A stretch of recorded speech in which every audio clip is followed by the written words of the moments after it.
नमस्कार, मैं हूँ प्रशस्ति तिवारी। आप देख रहे हैं दैनिक द टाइम्स न्यूज चैनल। चलते हैं आज की खास खबर की ओर। मनीष कुमार श्रीवास्तव के साथ मैं आज यहाँ पर भारतीय किसान यूनियन भानु के कार्यकर्ताओं के पास इकट्ठा हुए हैं। सब लोग वहाँ पर भारतीय किसान यूनियन के लोग यहाँ क्यों इकट्ठा हुए हैं, इसके बारे में मैं आपको रूबरू कराता हूँ, यहाँ के लोगों से मिलाता हूँ, इसके बारे में आपको पूरी जानकारी देता हूँ। सर, आप अपना परिचय देंगे? डॉक्टर बीके सिंह, राष्ट्रीय महासचिव, भारतीय किसान यूनियन भानु। यहाँ पर सर किस लिए बैठक की गई है? 13, 14, 15 जनवरी को हम लोगों की राष्ट्रीय पंचायत माघ मेला में परेड ग्राउंड में हर साल होती है। उसी पंचायत के संबंध में कि कैसी व्यवस्थाएं करनी है, किस हिसाब से करना है, सारे जो है उससे संबंधित जितनी व्यवस्थाएं होती हैं उन्हीं व्यवस्थाओं को लेकर के हम लोग आज यहाँ पर इकट्ठा हुए हैं। और 13, 14, 15 जनवरी को परेड ग्राउंड में भारतीय किसान यूनियन भानु की पंचायत हर वर्ष की बात इस वर्ष भी पूर्णतः अच्छे से संपन्न कराई जाएगी। हमारे जो भी किसान भाई इस जो है पंचायत में आएंगे, सारे कई प्रदेशों से और उत्तर प्रदेश के जो है सारे जिलों से किसान यहाँ पर आते हैं। उनके रहने की व्यवस्था, खाने की व्यवस्था, उनके स्वास्थ्य की व्यवस्था, उनकी मतलब सारी व्यवस्थाएं 3 दिन हम लोग जो है पूरी तरह से सुचारू रूप से संपन्न कराते हैं, जिसमें कि मेला प्रशासन का, शासन का, सबका सहयोग रहता है। और उस सहयोग से अच्छी तरह से हम लोग यहाँ पर पंचायत करते हैं। और उस पंचायत में मुख्य रूप से आगे की जो हमारे साल भर की जो है योजनाएं होती हैं, कहाँ पर किस तरह से कार्यक्रम करने हैं, किसानों के हित के लिए कैसे लड़ाई लड़नी है, किसानों को क्या समस्याएं हो रही हैं, इस पर एक गहन विचार होता है। और ये हमारा जो है राष्ट्रीय पंचायत एक तरह से चिंतन शिविर होता है 3 दिन का। इस चिंतन शिविर को आप लोग जो करते हैं, इसके लिए मतलब किस तरीके का प्रोग्राम में मतलब लोगों को क्या लाभ होता है? इस चिंतन शिविर से जो है सबसे बड़ा लाभ ये होता है कि जो हमारे किसान हैं, जो कि प्रदेश से, देश से जो है जो दूर गांवों में रह रहे हैं, वो यहाँ पर पंचायत में आते हैं और वो ये जानना चाहते हैं, उन लोगों को ये बताया जाता है कि सरकार हमारी जो है किसानों के लिए क्या कर रही है, किसानों के लिए क्या योजनाएं ला रही है, किसान कैसे समृद्ध हो सकता है, किसान की आय कैसे दुगनी, तिगुनी, चौगुनी की जा सकती है। इन सारी चीजों पर, इन मुद्दों पर यहाँ पर जो है चिंतन होता है। सबको उस जो है चिंतन में जो है सबको योजनाओं से रूबरू कराया जाता है। और उसके बाद हम राष्ट्रीय अध्यक्ष जी के द्वारा सरकार को ज्ञापन देते हैं कि किसानों की ये मुख्य समस्याएं हैं जिनका कि सरकारें निदान करें। इसमें सर जो आप लोग ये प्रोग्राम रखते हैं, इस प्रोग्राम के अंतर्गत सरकार के द्वारा आप लोगों को कुछ मुहैया कराया जाता है? जो प्रोग्राम रखते हैं, जैसे कि जो है मेला प्रशासन के द्वारा इसमें जो है हम लोगों को टेंट उपलब्ध कराए जाते हैं और जो है बाकी नल की, शौचालय की सारी जो व्यवस्थाएं सरकार की तरफ से होनी चाहिए वो होती है।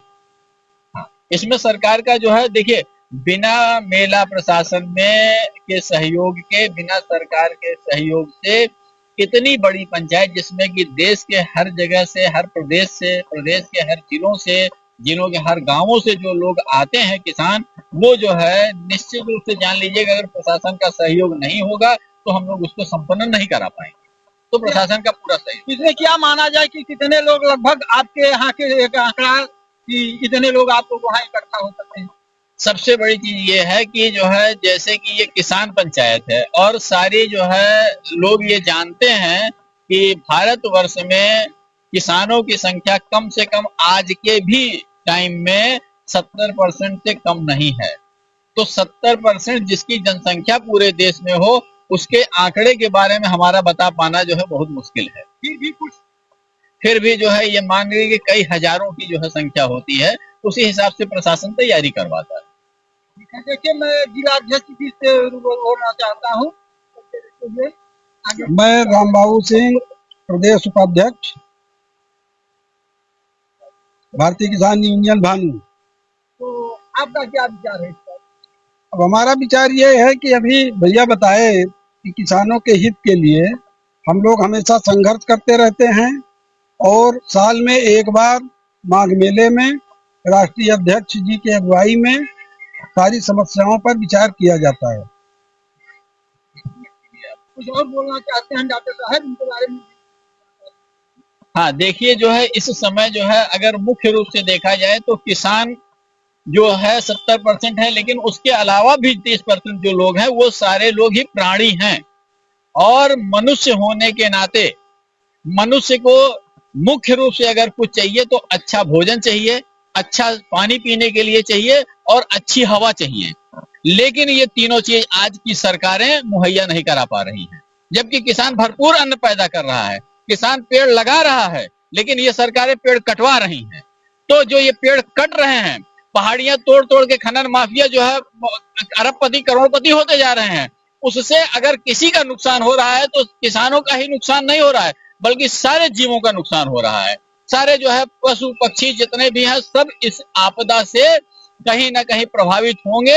अतः सरकारों से मेरा ये जो है अनुरोध है कि बिना जो है एनवायरमेंट को ध्यान में रखे हुए कोई भी योजनाएं अब नहीं बननी चाहिए। विकास के नाम पर, विकास की अंधी दौड़ में हम लोगों को जो है बीमार ना किया जाए, हम लोगों को जो है मौत ना मुहैया कराई जाए। एक तरह से जो है मनुष्यों को मौत मुहैया कराई जा रही है, ये बंद होना चाहिए। अब जैसे इस चिंतन शिविर में इस पर जरूर होगा। अरावली का भी जो है अभी नया मुद्दा है। अरावली की पहाड़ियों को सुप्रीम कोर्ट ने कहा कि नहीं, जो 100 फीट के ऊपर की पहाड़ियां वही पहाड़ी मानी जाएगी। अरे मनुष्य अगर 3 फीट का नीचे का बच्चा है तो उसको मनुष्य आप नहीं मानेंगे, उसको जानवर मान लेंगे या उसको पक्षी मान लेंगे, उड़ता है। ऐसा नहीं होता है, मनुष्य वो भी है। इसी तरह से अगर वो पत्थर का है और 100 फीट के नीचे है तो वो भी पहाड़ी है, और वो पहाड़ी कहीं ना कहीं प्रकृति का सहयोग कर रही है। इसलिए विकास की अंधी दौड़ में मनुष्यों को जो है मारा ना जाए।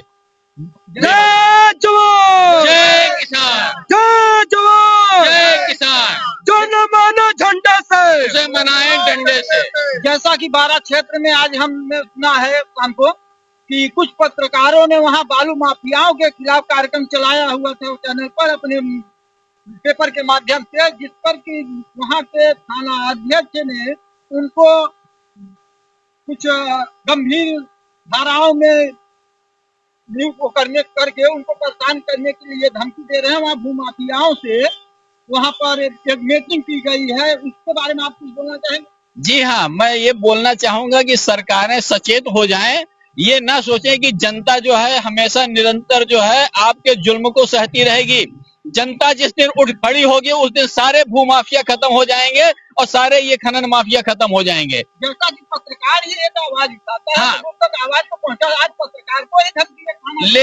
लेकिन मैं ये कहना चाहूंगा कि कहीं ना कहीं पत्रकारों की भी गलती है। पत्रकार जो है कहीं ना कहीं से बहकावे में, लालच में या कहीं से कहीं ना आ करके पहले वो दबना शुरू किए। पहले पक्षपात उनके साथ जो है मतलब उन्होंने निष्पक्ष जो है न्यूज का रास्ता छोड़ा है, ये मैं निश्चित रूप से कह सकता हूं। अगर वो अपनी सच्चाई पर आ जाए और निष्पक्ष रास्ता फिर से पकड़ लेंगे तो जनता उनके साथ होगी और उनको न्याय मिलेगा। जैसा कि वो लोग आज खबर चलाने की ही वजह से प्रशासन से विवाद पाल रहे हैं, तो उसके बारे में मैं ये कहना चाह रहा हूं कि खबरें पहले उन्होंने क्यों नहीं चलाई। पहले तो उन्होंने माफियाओं के साथ साठगांठ किया या माफियाओं से कहीं ना कहीं से, चाहे डर से चाहे जिस माध्यम से वो मैनेजर, अगर वो शुरुआत में ही खबर चला दिए होते तो आज ये नौबत नहीं आती। उसके बाद भी पूरा भारतीय किसान यूनियन भानु पत्रकारों के साथ रहा है, रहेगा और है। और देखिए, हाँ देखिए, एक जो है सबसे बड़ी चीज ये है, एक मुद्दा है हमारा जो है पहाड़ की जमीन है, जिसको कि सरकार ने वहां पर चिड़ियाघर के लिए और जो है उसको जो है पर्यटक स्थल बनाने के लिए तमाम चीजों वो वहां पर योजनाएं दी हैं, उसकी संस्तुति की है। उसके बाद भी वो भूमाफिया वहां पर सक्रिय हैं और उस पहाड़ की जमीन पर कब्जा निरंतर हो रहा है और बेचा जा रहा है पहाड़ की जमीन को। इसमें शासन प्रशासन के द्वारा कोई कार्रवाई नहीं। शासन इस समय जो है, शासन प्रशासन सब एक साथ मिले हुए हैं, यही तो सबसे बड़ी दिक्कत है। और आपके न्यूज चैनल वाले उसको दिखा नहीं रहे हैं, ये भी बहुत बड़ी दिक्कत है। ये तो आप न्यूज चैनल वालों को कह रहे थे गलत ब्लेम है। नहीं, हम गलत चैनल के सामने आप लोग अगर लेकर आते हैं न्यूज चैनल, आपको हमेशा आगे आने का पूरा। आप एक चीज सोच लीजिए कि इस देश का चौथा स्तंभ मीडिया है और ये चौथा स्तंभ इतना मजबूत है कि चौथा स्तंभ केवल अपने पर आ जाए तो आप लोगों की जनता दीवानी होगी। आप लोग जिस न्यूज को दिखाएंगे कि हाँ ये जनता के उसमें नहीं है, ये जनता के जो है के लिए हानिकारक है, जनता आपके साथ होगी। जैसा कि आपके यहाँ के ही कार्यकर्ता हैं अरविंद सिंह बिसेन जी, इनका भी कुछ मामला चल रहा है, इनसे हम पूरा जानकारी लेने का प्रयास कर रहे हैं। आपका सर क्या मैटर है? हमारा मैटर ये है कि एक जो है एक औता गांव निवासी थाना मेजा का प्रत्युष गौतम है, जो कि बहुत बड़ा जो है ठग है। कई लोगों से 20-25 लाख रुपए उसने ऐंठ लिया है, जिसकी शिकायत हमने सब अधिकारियों से आज 4 महीने से थाने पे दौड़ रहे हैं, लेकिन एक FIR तक नहीं लिखा जा रहा है।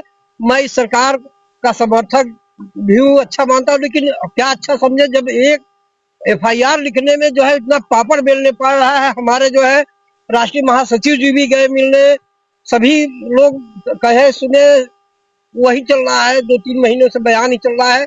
मैं क्या न्याय समझू कि इस शासन में न्याय किसी को मिल पाएगा? जब हम जैसे हम जो है DCP यमुनापाल साहब के पास गए, CP के पास गए, SO के पास गए, ऊपर भी हमने एप्लीकेशन दिया है, जो है CP साहब को भी दिया था, लेकिन आज तक एक FIR नहीं लिखा जा रहा है। जब हम जैसे लोगों का नहीं लिखा जा रहा है तो सामान्य आदमी को कैसे जी पाएगा, कैसे रह पाएगा, ये तो ईश्वर ही बता सकता है।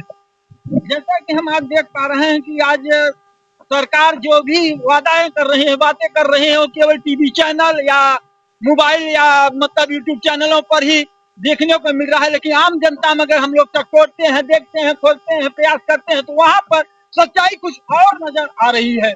जैसा कि हम आज देख रहे हैं, इस तरह की सच्चाइयों को हम आपके सामने बराबर बीच बीच में लाते रहेंगे। Thank you.